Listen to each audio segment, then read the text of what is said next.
അപ്പോൾ ഒന്ന് നമ്മൾ തയ്യാറാക്കാൻ പോകുന്നത് ഉരുളക്കിഴങ്ങ് മെഴുക്ക് പുരട്ടിയാണ്. അതിലേക്ക് നമ്മളൊരു 3 ഒരുവിധം വലിയ ഉരുളക്കിഴങ്ങ് എടുത്ത് അരിഞ്ഞ് റെഡിയാക്കി വെച്ചിട്ടുണ്ട്.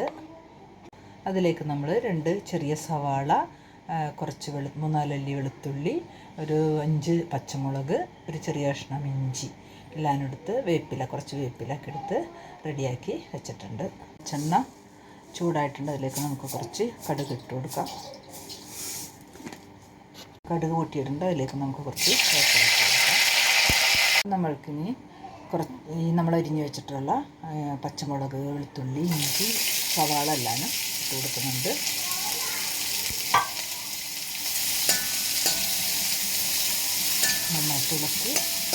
നന്നായിട്ട് വാടി വരട്ടെ. പിണ്ടിലും മാറിയിട്ടുണ്ട്. അല്പം നമ്മൾ ഉപ്പ് ഇട്ട് കൊടുക്കുകയാണ്. ഉള്ളി നന്നായിട്ട് വാടി വന്നിട്ടുണ്ട്. അതിലേക്ക് നമ്മൾ 1 സ്പൂൺ മഞ്ഞൾപ്പൊടി ഇടുന്നുണ്ട്.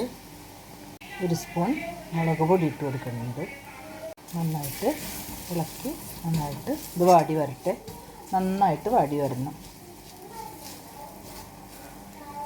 നന്നായിട്ട് വാടി വന്നിട്ടുണ്ട്. അതിലേക്ക് നമ്മൾ അരിഞ്ഞു വെച്ചിട്ടുള്ള ഉരുളക്കിഴങ്ങ് ഇട്ട് കൊടുക്കാം.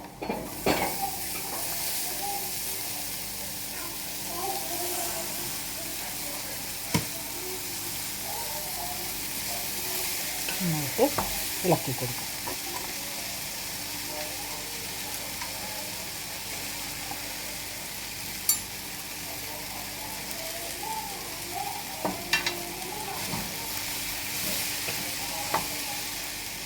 ഇത് നന്നായിട്ട് ഇളക്കി ചേർത്തിട്ടുണ്ട്. ഇനി നേരിയ തീ കിടുന്നത് വേവട്ടെ. നമ്മൾ ആവശ്യത്തിന് ഉപ്പിട്ടില്ലെങ്കിൽ ഉപ്പിട്ട് കൊടുക്കാം.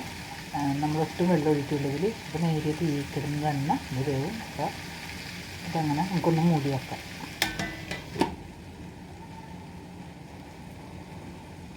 നമ്മൾക്കൊന്ന് ഇളക്കി കൊടുക്കാം.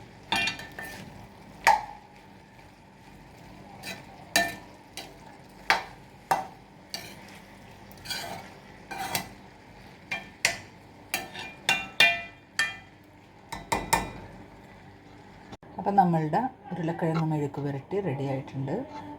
ഒട്ടും വെള്ളമൊഴിക്കാതെ നേരിയ തീയിലിട്ട് വേവിച്ചെടുത്തതാണ്. നന്നായിട്ട് വെന്ത് ഇതായിട്ടുണ്ട്. അപ്പോൾ എല്ലാവരും ഒന്ന് ചെയ്ത് നോക്കാം. എന്നിട്ട് അഭിപ്രായം പറയാം കമൻറ്റിലൂടെ.